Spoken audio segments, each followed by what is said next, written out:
तो last day हमने क्या करा था, लास्ट वीडियो में हमने करा था 4.2 का शायद से क्वेश्चन नंबर 3 करा था आखिरी। आज हम करेंगे क्वेश्चन नंबर 4। तो क्वेश्चन नंबर 4 ज्यादा डिफिकल्ट नहीं, क्वेश्चन नंबर 4 में कह रखा फाइंड 2 कॉन्जिक्यूटिव पॉजिटिव इंटीजर। तो अगर 2 कॉन्जिक्यूटिव पॉजिटिव इंटीजर कहेंगे तो अगर एक को x मान लोगे तो दूसरा क्या हो जाएगा x + 1, क्योंकि इंटीजर का मतलब क्या होता है, अगर 2 इंटीजर है तो 2 के बाद 3 आने के लिए क्या करना पड़ेगा, +1 करना पड़ेगा।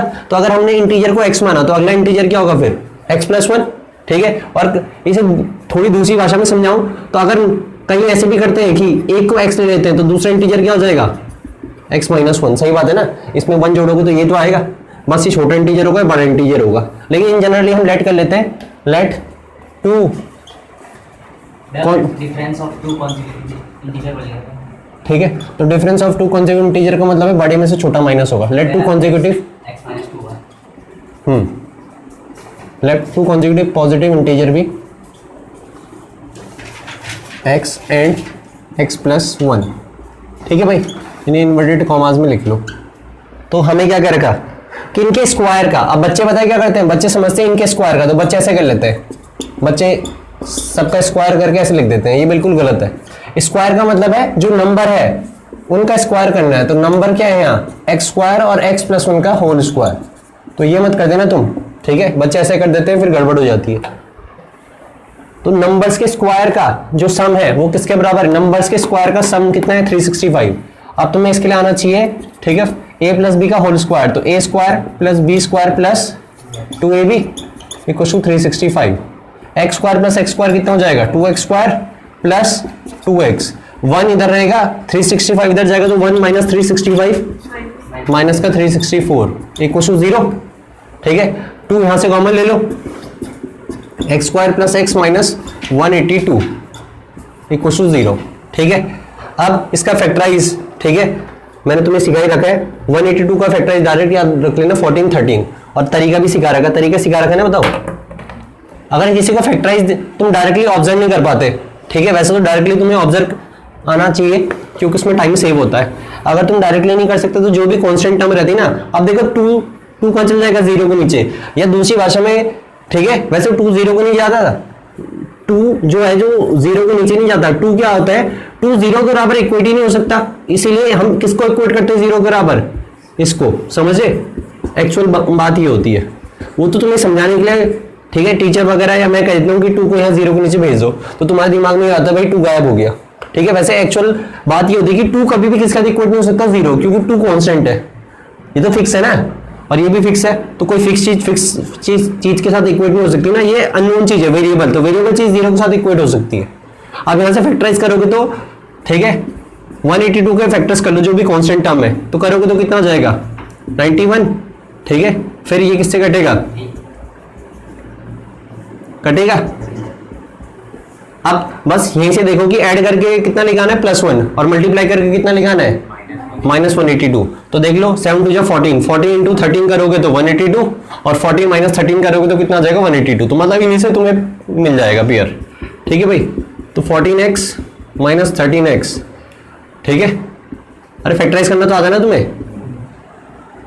अब जो तुम्हारी शीट मैंने तुम्हें दे रखी है उसमें क्या है, काफी फैक्टराइज का यूज है, ठीक है, वहां तुम खुद करोगे। अब क्या कॉमन ले लोगे, x + 14, जो यहाँ चीज बनाई वो यहाँ पे बनानी है। तो बताओ यहाँ x + 14 है, तो यहाँ पे x है, तो यहाँ पे भी क्या बनाना है x, तो क्या कॉमन लेना पड़ेगा -13, क्योंकि यहाँ पे +x बनाना है ना। तो कितना आ जाएगा x + 14, तो कितना आ गया x + 14 कॉमन ले लिया, ठीक है, x - 13। अब देखो यहां से अगर मैं x + 14 को 0 के बराबर इक्वेट करूंगा तो बताओ x के लिए कितना चाहिए, बताओ -14, और -14 हमारा क्या है नेगेटिव इंटीजर, हमें तो क्या चाहिए पॉजिटिव इंटीजर, तो इसको हम 0 के बराबर इक्वेट कर ही नहीं सकते, समझ रहे। तो किसको 0 के बराबर इक्वेट करेंगे, तो x कितना हो जाएगा 13। अगर x 13 है तो हमारा जो पहला कॉन्जिक्यूटिव पॉजिटिव इंटीजर है वो 13 आया, तो दूसरा कॉन्जिक्यूटिव पॉजिटिव इंटीजर क्या होगा, तो तुम लिख देना 2 कॉन्जिक्यूटिव, ठीक है, पॉजिटिव इंटीजर आर, ठीक है, 13 एंड 14। अरे ठीक है, तो यह तुम्हारा क्वेश्चन नंबर 4, ठीक है। कॉन्जिक्यूटिव मतलब होता है लगातार, ठीक है, कंटिन्यूअस। 4 के बाद हम हम करेंगे फिफ्थ क्वेश्चन, और क्वेश्चन को ध्यान से समझो। फिफ्थ क्वेश्चन में क्या रखा था, altitude of a right angle triangle. अब राइट एंगल ट्राइंगल है तो सबसे पहले राइट एंगल ट्राइंगल बना लो, ठीक है। ये right angle triangle, right angle triangle का मतलब क्या है कि एक एंगल 90 डिग्री है, ठीक। तो एल्टीट्यूड हमें क्या दे रखा है, ठीक है, ऑफ अ राइट एंगल। अच्छा, एल्टीट्यूड जो है वो 7 centimetre less than it's base. तो अगर इसे मैंने बेस माना और इसे क्या बोला, एल्टीट्यूड, ठीक है, और 90 डिग्री के सामने ऑब्वियस ही बात है क्या होता है, हाइपोटेनियस, सही है। तो हमें हाइपोटेनस दे रही है, हमें हाइपोटेनस कितने दे रही है, 13 सेंटीमीटर, और हमें एल्टीट्यूड किसकी टर्म में दे रखा है, बेस की टर्म में। तो एल्टीट्यूड हमें बेस की टर्म में दे रखा है, तो बेस को लेट कर लो ना, ठीक है। तो फिफ्थ क्वेश्चन में लेट बेस ऑफ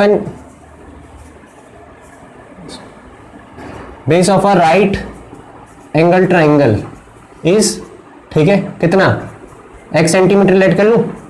तो बेस को मैंने x सेंटीमीटर लेट करा, तो एल्टीट्यूड कितना जाएगा बताओ। तो हमें क्या रखा है ना कि जो एल्टीट्यूड है, ठीक है, altitude of a right angle triangle is 7 centimetre less than it's base.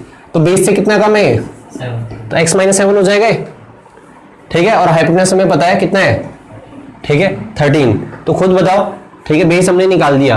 अब पाइथागोरस थ्योरम लाएंगे तो यूजिंग क्या, पीजीटी पता नहीं क्या होती है, पाइथागोरस थ्योरम सबको पता है पीजीटी। तो पीजीटी होती क्या, देख लो इधर जरा ध्यान से। अगर राइट एंगल ट्राइंगल है, हाइपोटेनस है, परपेंडिकुलर बेस है, तो पाइथागोरस थ्योरम कहती है कि हाइपोटेनस का स्क्वायर किसके बराबर हो जाएगा, perpendicular square plus base square, ठीक है। या उल्टा भी हो सकता है, अगर किसी भी ट्राइंगल की, ठीक है, और हमें रिवर्स प्रोसेस भी हमेशा ध्यान रखना है, ठीक है। ये तो तुम बचपन से करते आ रहे, तो ये तुम्हारे लिए आसान है। अगर किसी भी ट्राइंगल की दो साइड के स्क्वायर का सम तीसरी साइड के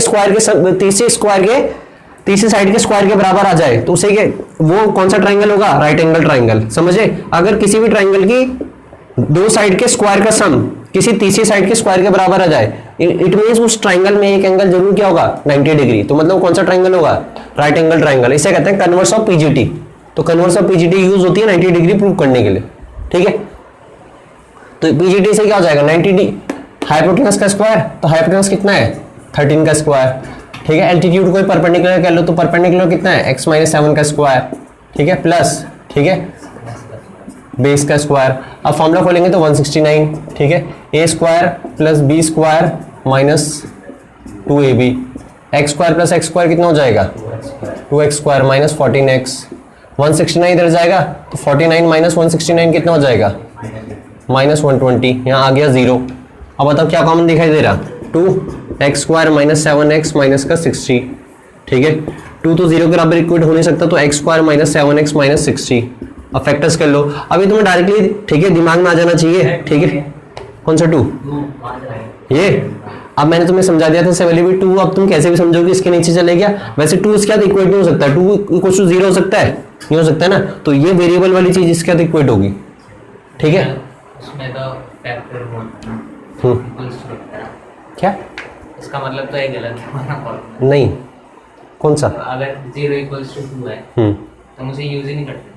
नहीं, हम कुछ ऐसी स्टेटमेंट होती है मैथमेटिक्स में, ठीक है, जो कि पॉसिबल नहीं है, ठीक है। अब तू किसी नंबर को दूसरे नंबर के बराबर रख ही नहीं सकता, ये तो मैथमेटिक्स में फिर एक टर्म आती है। अगर ऐसा कभी आता है ना, तो इसे हम कहते हैं it is an absurd statement, ठीक है। और ये इंग्लिश का भी वर्ड है, ठीक है। अब जैसे एब्सर्ड का मतलब बेसिक भाषा में क्या होगा कि जैसे मैं मान के चलो भी क्या पढ़ा रहा, ठीक, क्वाड्रेटिक इक्वेशन, और तू बोलने लग गया कि मुझे इंटीग्रेशन बताओ, ठीक है, तो मैं बोलूंगा it is an absurd statement, ठीक है। एब्सर्ड का मतलब ये है कि कोई उसका लेना देना ही नहीं है इससे। अब 0 इक्वल टू 2 हो सकता है, नहीं हो सकता, तो ये मैथमेटिक्स की टर्म है एब्सर्ड, ठीक है। तो वैसे यहाँ पे है, इसलिए कभी बराबर नहीं हो सकते, समझा।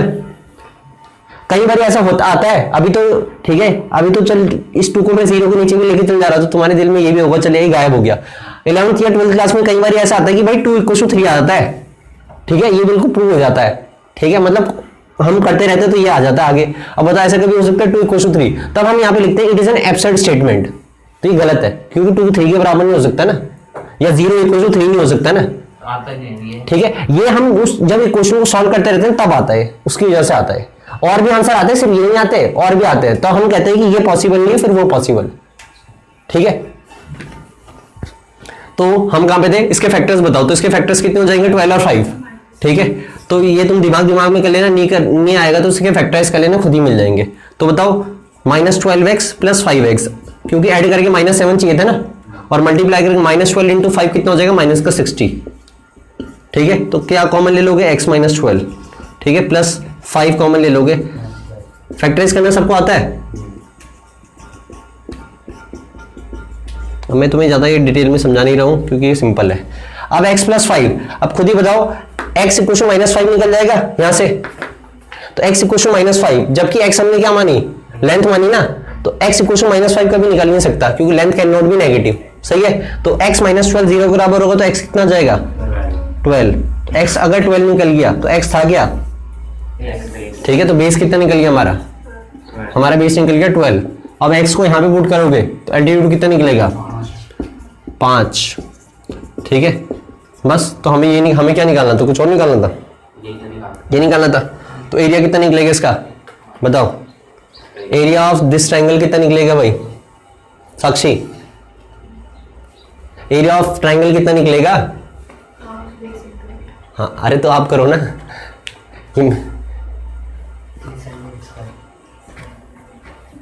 बहुत मुश्किल क्वेश्चन दे दिया मैंने तुम्हें, तो इतना सोचने की क्या जरूरत है, 12 इंटू 5/2 कर दो ना, इतना तुम कॉपी में। ठीक है, तो अगर इसका एरिया निकालने के लिए बोला रहता तो half base into height, 12 into 5 60 का हाफ कितना होता है 30 सेंटीमीटर स्क्वायर। सही है, फिफ्थ मैंने बता दिया, ये तुम आराम से कर लोगे घर में, इसे खुद करा करो घर में, नहीं आता तो वीडियो देख के खुद, ठीक है, नोट कर लो। अब आ जाओ 7th क्वेश्चन पे जल्दी से, 6th क्वेश्चन जो भी है तुम्हारा।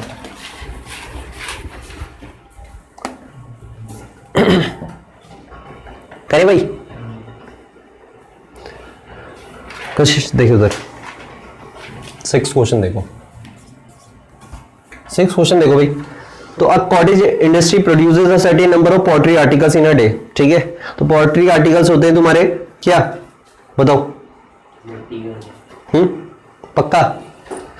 तो a cottage industry produces certain number of pottery articles, तो वही है कि मिट्टी से रिलेटेड कुछ भी वो क्या बना रहे हैं, ठीक है, आइटम बना रहे हैं। ठीक है, ठीक, it was observe on a particular day that the cost of production of each article was 3 more than twice the number of articles produce on that day. बस ये लाइन होती है जो बच्चों को समझ में नहीं आती। ठीक है, और जिसने ये समझ ली तो उसका ये क्वेश्चन हो गया। फिर आगे कह रहे हैं the total cost of production on that day was ₹90। तो उस दिन टोटल प्रोडक्शन में खर्चा कितना लगा, 90 रुपए। Find the number of articles produce and the cost of each article. ठीक है, तो दो चीजें निकालनी है और इन दोनों चीज के बीच का रिलेशन उसने उस लाइन में कह रखा जो मैंने बोला कि बच्चों को समझ में नहीं आती। अब इधर देखो, तो हमें क्या निकालना है, नंबर ऑफ आर्टिकल्स, ये ध्यान में रखो, हमें नंबर ऑफ आर्टिकल्स निकालने और ठीक है कॉस्ट ऑफ ईच आर्टिकल। ठीक है, कॉस्ट ऑफ, हमें दो चीजें निकालनी है। अब खुद बताओ, ठीक है, हमें जो पहली लाइन है उसमें तो कुछ इंपॉर्टेंट है नहीं, फिर आगे बढ़ो। It was observed on a particular day that the cost of production, अब मैं यहां पे लिख देता हूं जो मेन चीज है, cost of production.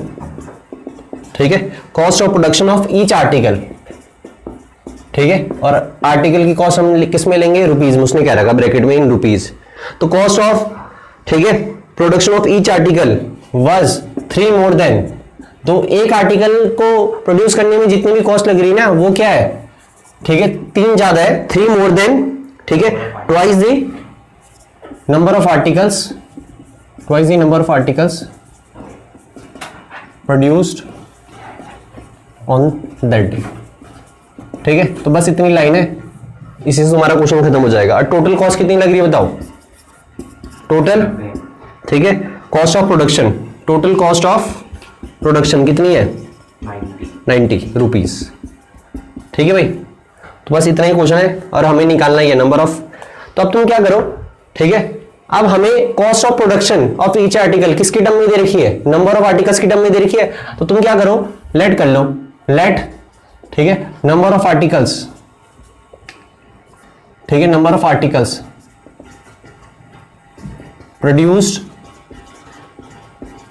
On a day is x, क्या, यूनिट्स।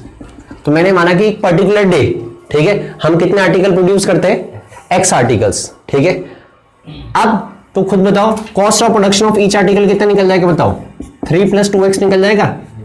तो मतलब एक आर्टिकल की कॉस्ट ऑफ प्रोडक्शन कितनी निकल गई, 3 + 2x, क्या, rupees, cost of production of, ठीक है, ऑफ ईच आर्टिकल, ये वर्ड बहुत इंपॉर्टेंट है, ईच। कितनी निकल गई? 3 + 2x निकल गई।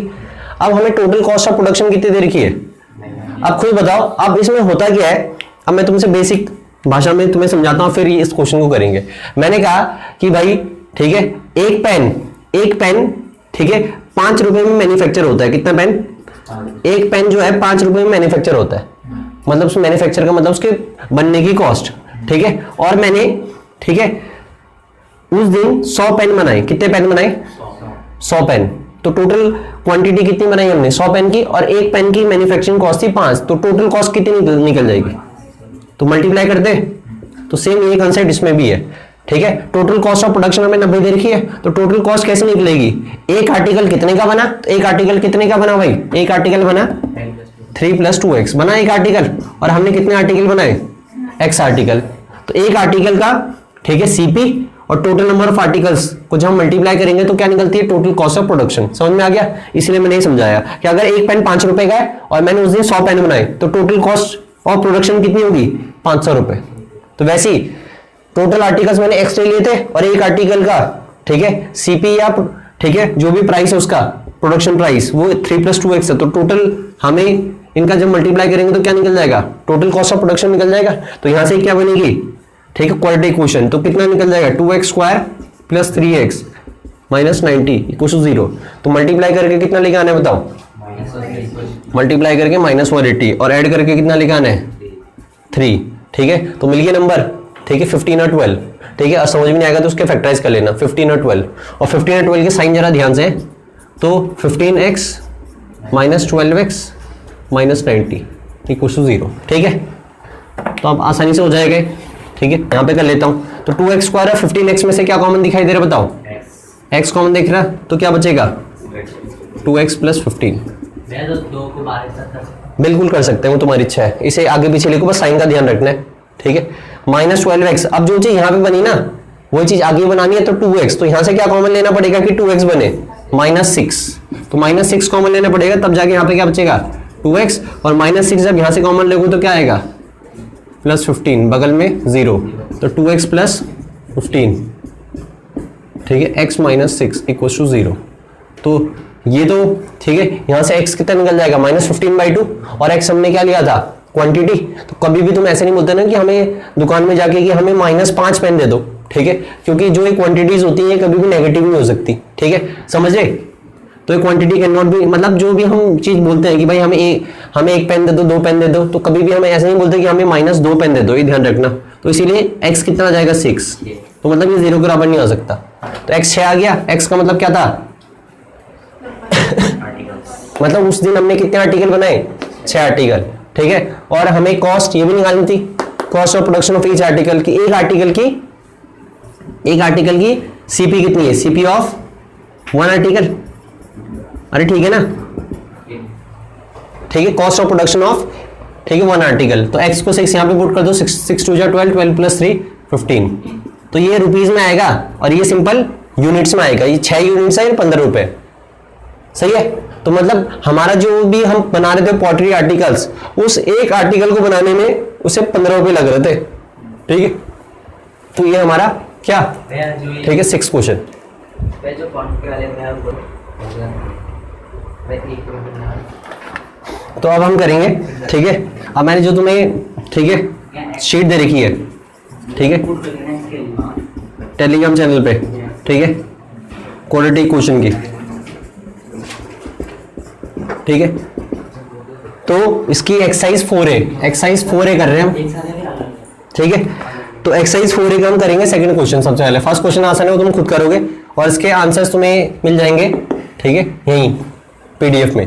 तो सेकंड क्वेश्चन कह रखा हमें कि 3x² + 2x - 1 = 0। ये कोई क्वाड्रेटिक क्वेश्चन बोल रखा है, और बोल रखा है -1 इसका ठीक है रूट है कि नहीं, या ठीक है 1/3 इसका रूट है कि नहीं, या -1/2 इसका रूट है कि नहीं, ठीक है। तो इन तीनों में से कौन कौन इसके रूट है? तो रूट जब चेक करने हैं ना, तो रूट का मतलब क्या बताया था तुम्हें, ठीक है, x के आंसर्स। तो -1 को यहाँ पे डाल के देखो, अगर -1 को यहाँ पे डाल के ये पूरा किसके बराबर आ रहा है? 0 के बराबर, तो उसका रूट है। तो -1 को डाल के देखो, तो 3 × -1 का स्क्वायर + 2 × -1 -1, तो ये कितना आ जाएगा बताओ, ये 3, ये कितना निकलेगा, तो ये कैंसिल आउट होगा 0, तो ये 0 के बराबर आ गया, मतलब -1 is the root of this equation.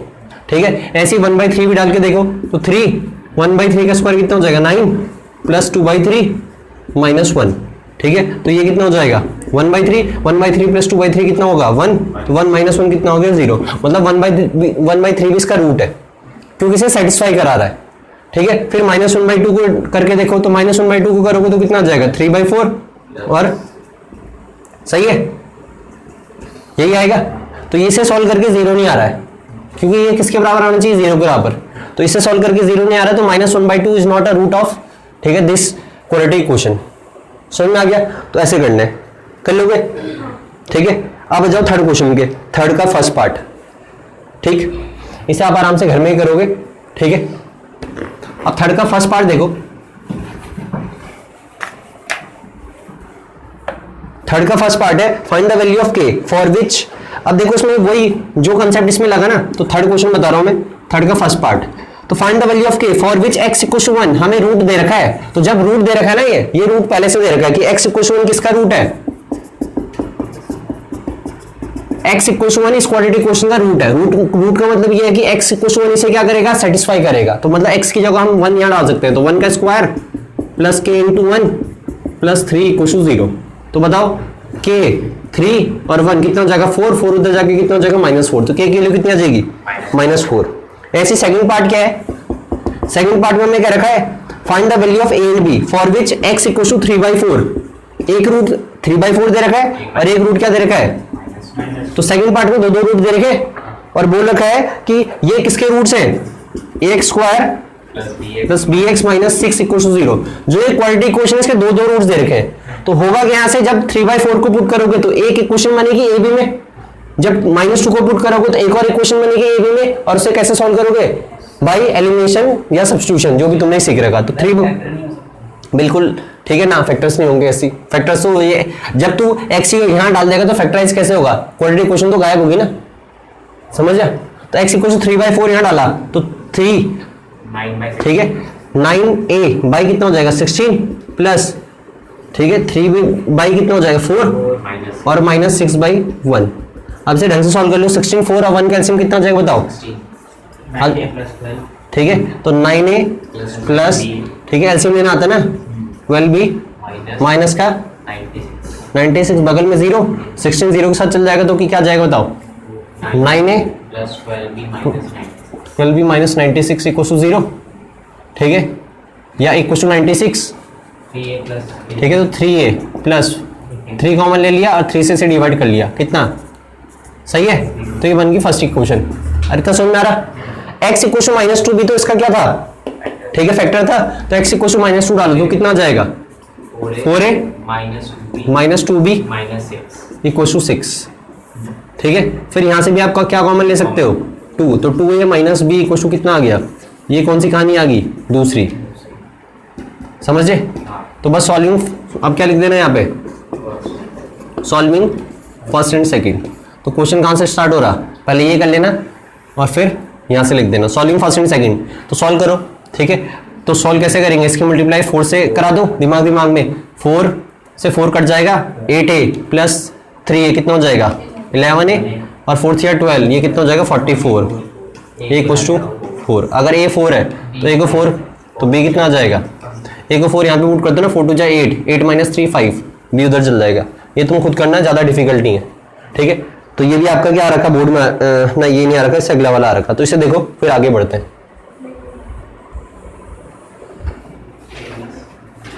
तो इसके बाद हम करेंगे, ठीक है, एक्सरसाइज 4 है जो मैंने तुम्हें शीट दे रखी है, 4 है एक्सरसाइज का, ठीक है, क्वेश्चन नंबर 4। तो एक्सरसाइज 4 है इसका क्वेश्चन नंबर 4। तो क्वेश्चन नंबर 4 क्या रहा है कि x equal to minus B C upon, ठीक है, AD minus BC upon AD is the solution of the quadratic equation this. तो क्वाड्रेटिक इक्वेशन देखिए रखिए, AD square AX upon B plus 2C by D into X plus BC square equal to 0। अब कईयों को तो confuse जाएंगे कि ये तो क्वाड्रेटिक इक्वेशन है ही नहीं, क्योंकि ना x स्क्वायर तो दिख ही नहीं रहा है, जबकि ये जब इस x को अंदर मल्टीप्लाई करेंगे ना तो x स्क्वायर खुद ही क्रिएट हो जाएगा। तो ये क्वाड्रेटिक इक्वेशन है, ठीक है। और इस क्वाड्रेटिक इक्वेशन का ये क्या दे रखा है, रूट दे रखा है। इसका मतलब इसे यहाँ सब्स्टिट्यूट करेंगे ना तो ये से क्या करेगा, सेटिस्फाई, क्योंकि शो दैट करना है। तो तुम्हें शो दैट करना है तो इसे पुट करना पड़ेगा। तो इसे x equals to A D square को ऐसे लिखा, a को ऐसे लिखा, x का क्या डाल दिया, माइनस का BC अपॉन, ठीक है, AD। अरे समझे, x का क्या डाल दिया, माइनस का BC अपॉन AD, ठीक है।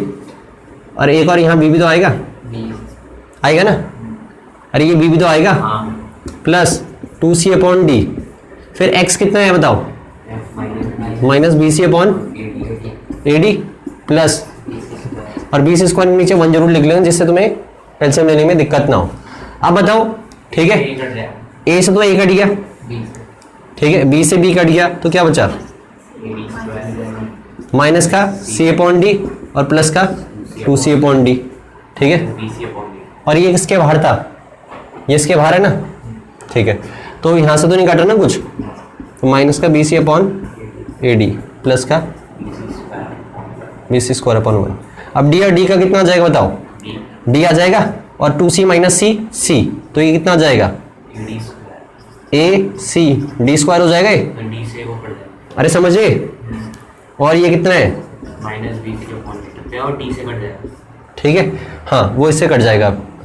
अब बताओ d into D square, a से a कट गया तो ये कितना आ गया, माइनस BC स्क्वायर, माइनस का BC स्क्वायर, तो ये आ गया माइनस का BC स्क्वायर, और यहाँ पहले से क्या था, BC स्क्वायर, प्लस का BC स्क्वायर, तो ये 0 आ गया ना। तो अगर ये 0 आ गया इसका मतलब ये इसका क्या है, रूट है। तो तुम्हें मतलब ऐसा करके दिखाना था, ये इसका रूट है, शो दैट करना था ना, क्योंकि शो दैट में तो होगा ही होगा, समझे। तो उसमें कुछ नहीं होता, बस ये इसकी नंबर दिया रहता तो तुम आसानी से कर लेते। सेम इससे पहले वाले यही तो था, नंबर थे उसमें, इसमें नंबर नहीं है, ठीक है। तो ये हो गया आपको क्वेश्चन नंबर 4। देखो जरा ध्यान से, फिर करते हैं। फिर 5th से लेकर पूरे 73 तक सेम एक ही टाइप के।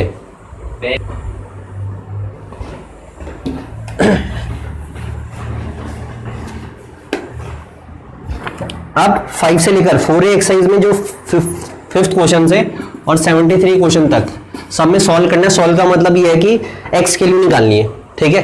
तो इसमें इनके कुछ डाउट है, ठीक है। तो इन डाउटों को मैं बता रहा हूँ पहले। तो सबसे पहले 20 क्वेश्चन, तो 20 क्वेश्चन की दे रखा है हमें। 20 क्वेश्चन है आपका x स्क्वायर, ठीक है, x स्क्वायर प्लस 2√2, ठीक है, x square plus 2√2x minus 6। तो ऐसा क्वेश्चन आपका 4.2 एनसीईआरटी के 4.2 में भी था, रूट वाले थे ना। तो ऐड करके कितना लेकर है, 2√2 प्लस का 2√2 और मल्टीप्लाई करके कितना चाहिए, -6। तो हमें दो नंबर ऐसे ढूंढने की, ऐड करके कितना है 2√2 और मल्टीप्लाई करके कितना है मल्टीप्लाई करके आया 6। अब मैं तुम्हें ठीक है लास्ट ईयर समझाया था 9th क्लास में, ये वहां भी थे लेकिन वो एक्स्ट्रा बुक में थे, एनसीईआरटी में रूट वाले थे। तो तुम्हें करने कैसे, √2 को तो ऐसे ही रहने दोगे, ठीक है। अब इस 2 को तुम्हें ऐसे नंबर से ब्रेक करना है कि मल्टीप्लाई करके कितना आ जाए बताओ, ठीक है, 6 आए। तो √2 तो ऐसे ही रहेगा। इस 2 को ब्रेक करना है, तो इस 2 को मैंने ब्रेक कैसे करा, ठीक है, इस 2 को ब्रेक कर दिया मैंने, ठीक है, 3, ठीक है, माइनस, ठीक है, कितना 9, सॉरी, इसे पूरे को ही ब्रेक कर देता हूं 3√2 माइनस √2 में।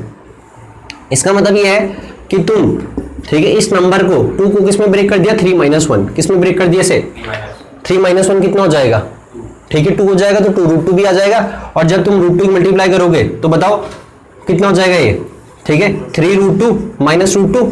तो जब इन्हें मल्टीप्लाई भी करोगे तो √2 × √2 कितना होगा, 2, तो 3 × 2 जा कितना हो जाएगा, 6। तो मल्टीप्लाई करके इन दोनों नंबर का 6 भी आ जाएगा, डिफरेंस कितना आ जाएगा, 2√2। तो तुम्हें कैसे ब्रेक करना है, इस नंबर को ब्रेक करना है, सर्टेन, ठीक है।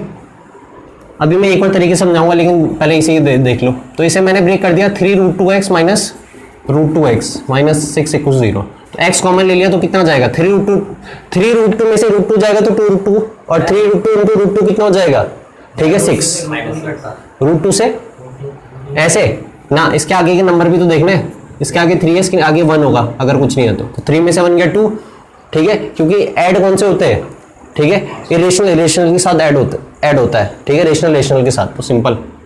तो यहाँ पे x कॉमन ले लिया तो x प्लस 3√2।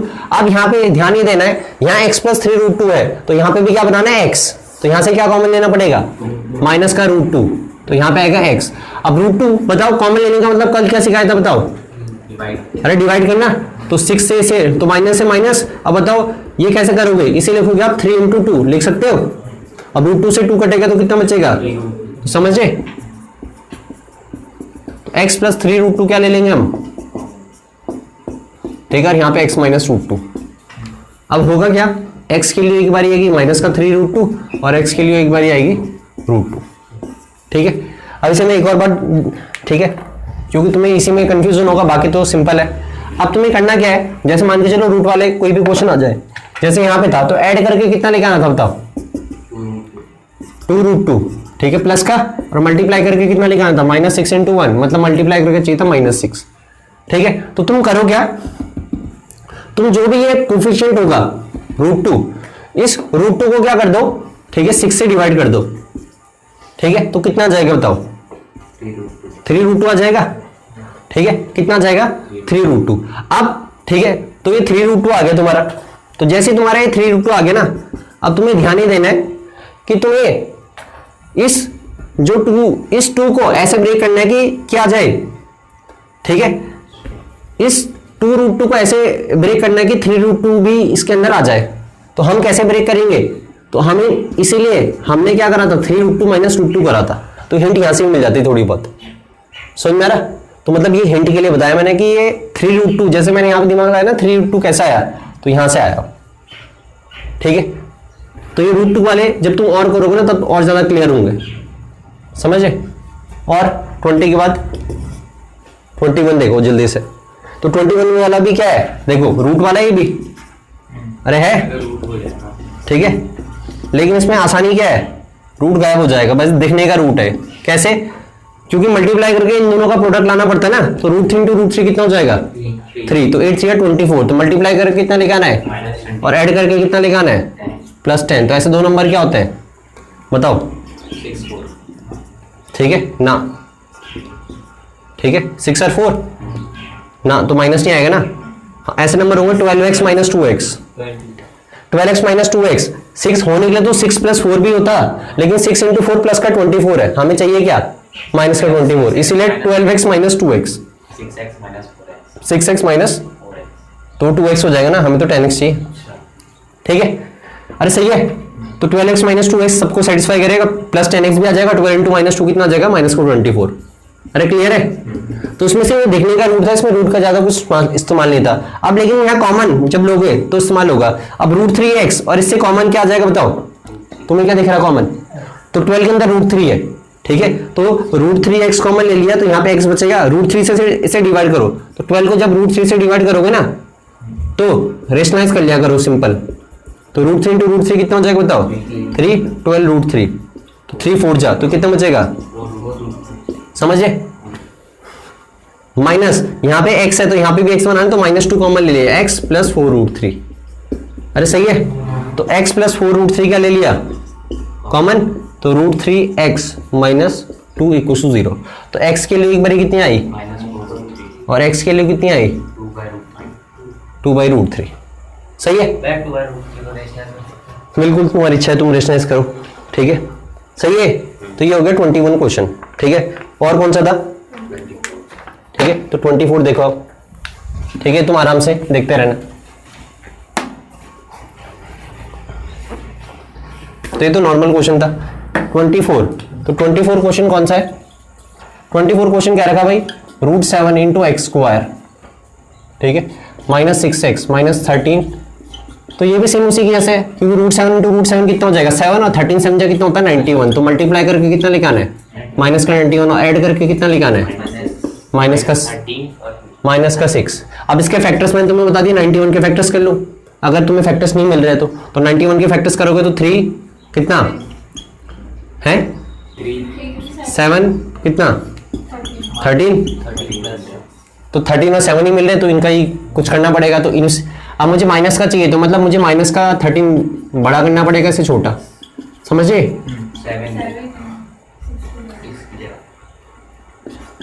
ठीक है, सॉरी 7। अब सही है। अब ठीक है, कॉमन क्या दिख रहा है इन दोनों से? x कॉमन दिख रहा, तो √7x - 13 यहाँ से क्या कॉमन, अब यहाँ पे रूट 7 बनाना है, क्या बनाना है यहाँ पे, तो 7 से रूट 7 बनाने के लिए क्या करना पड़ेगा, रूट 7 कॉमन लेना पड़ेगा। सही बात है। 7 का मतलब क्या होता है, सुन लो, रूट 7 इंटू रूट 7, तो 7 का मतलब रूट 7 इंटू रूट 7 है। एक रूट 7 बाहर ले लो, एक रूट 7 बाहर ले ले तो एक बचेगा ना अंदर, तो root 7x minus 13 equal to 0। अब रूट 7x माइनस 13 कॉमन ले लिया और यहाँ बचेगा x plus root 7, x plus, तो x के लिए कितनी आ गई 13 अपॉन रूट 7 और x के लिए आ गई माइनस रूट 7। ठीक है, सही है। तो ये तो नॉर्मल क्वेश्चन था। बीच में माइनस 13x और प्लस 7x है ना, ये इन्हें आगे पीछे लिख सकते हैं। इन्हें हाँ। बिल्कुल लिख सकता है। ठीक है, हाँ बिल्कुल सही बात है। ठीक है, या अब x उससे लेकिन ठीक है, तो अगर तुम्हारा सिंप्लीफिकेशन अच्छा है तो तुम कुछ भी कर लोगे, कोई दिक्कत नहीं। या x माइनस का रूट 7 हाँ बिल्कुल, रूट के बाहर बिल्कुल माइनस हो सकता है, रूट के अंदर अगर माइनस हो गए तो इमेजिन नंबर्स हो सकते हैं, तो क्लास 10th में तुम उन्हें पढ़ोगे नहीं। ठीक है, 11th क्लास में स्टडी करेंगे। ठीक है भाई, तो 24 के बाद क्या है 25, तो 25 देखो फिर, तो 25 क्वेश्चन क्या है, 4 root 6 into x square minus 13x minus का 2 रूट 6। तो बताओ 4 रूट 6 इंटू 2 रूट 6, तो 4 2 जा 8 और रूट 6 इंटू रूट 6 8 6 जा, तो मल्टीप्लाई करके कितना लेके आना है, माइनस का 48, माइनस का भी ध्यान देना, ऐड करके कितना लेके आना है, माइनस का 13। ठीक है, तो तुम्हें क्या करना है, ऐसे नंबर ढूंढने। ठीक है, तो मिल गए नंबर 16 और 3, 16 माइनस 3 माइनस 16 प्लस 3 कितना हो जाएगा, माइनस 13, और माइनस 16 इंटू 3 कितना हो जाएगा। ठीक है, और नहीं तो इसके फैक्टर्स कर लेना, खुद मिल जाएंगे। सही है, तो बताओ 4 रूट 6 एक्स स्क्वायर, इसे लिख दिया माइनस का 16x प्लस का 3x माइनस का, अरे समझ में आ रहा तुम्हें, ये कॉमन क्या दिखाई दे रहा है बताओ यहाँ से जल्दी से, यहाँ से कॉमन दिखाई दे रहा है आपको 4। ठीक है, और ठीक है x भी, तो क्या बचेगा x माइनस, अगर रूट 4 होता तो मेरा, ठीक है, कौन सा होता है रूट 4, अगर 4 रूट 4 होता है तो कॉमन ले सकते हैं। बिल्कुल ले सकते थे। ठीक है, प्लस अब यहाँ पे रूट 6 बनाना है, क्या बनाना है, अब रूट 6 कैसे बनाएंगे वो हमें यहाँ पे ध्यान देना पड़ेगा, क्योंकि मैंने 4 ठीक है x कॉमन ले लिया। ठीक है, और यहाँ पे क्या बनाना है मुझे, माइनस का 4 बनाना है। हमने क्वेश्चन सही कर रखा है, कर रखा है। ठीक है, तब होगा क्या, हम यहाँ से और भी कॉमन ले सकते थे, कहाँ से समझे, नहीं तो फिर यहाँ पे बनाना मुश्किल हो जाएगा, क्योंकि यहाँ से तो हम मैक्सिमम क्या कॉमन ले सकते बताओ, यहाँ से क्या कॉमन ले सकते हैं मैक्सिमम, जरा यहाँ देखते रहो। ठीक है, यहाँ पे हम कॉमन ले सकते हैं मैक्सिमम रूट 3। ठीक है, क्योंकि रूट 3 कॉमन ले लेते हैं, यहाँ पे कितना बचेगा रूट 3x, और यहाँ पे कितना बचेगा, क्योंकि रूट 3 से डिवाइड करोगे तो ये माइनस का 2 रूट 2 बचेगा, समझे। तो रूट 3x यहाँ भी बचना था, यहाँ रूट 3 का बचेगा जब रूट 2 कॉमन ले लोगे, यहाँ से क्या कॉमन ले लोगे, तो हम यहाँ से क्या कॉमन ले सकते थे, 4 रूट 2 कॉमन ले सकते थे, क्या कॉमन ले सकते थे, तो जब 4 रूट 2 यहाँ से कॉमन ले लोगे ना, तो यहाँ पे कितना बचेगा रूट 3x, और यहाँ से 4 रूट 2, तो 16 से 4 रूट 2 कॉमन ले लो, तो 4 से 4 कटेगा 4 अपॉन, ठीक है, रूट 2। अब इसे जब काटोगे तो कितना आ जाएगा ये 2 रूट 2, समझे। तो ये ध्यान रखना, कॉमन क्या आना चाहिए मैक्सिमम, नहीं तो फिर वो सेम नहीं बनेंगे, फिर कॉमन नहीं आ पाएंगे, समझे। मैं x भी नहीं, क्या क्या x, 4 रूट 2 x कॉमन लिया, सही बात है। तो रूट 3x माइनस 2 रूट 2 और 4 रूट 2x माइनस का या प्लस का कुछ 0, तो यहाँ से x के लिए कितनी आ जाएगी, तो यहाँ से x के लिए आ जाएगी 2 रूट 2 अपॉन रूट 3, और यहाँ से x के लिए कितनी आ जाएगी माइनस का रूट 3 अपॉन, माइनस का रूट 3 अपॉन 4 रूट 2। सही है, तो ये आएंगे, तो ये मैंने कौन सा क्वेश्चन बता दिया 25। पहले यहाँ तक देख लो जरा ध्यान से।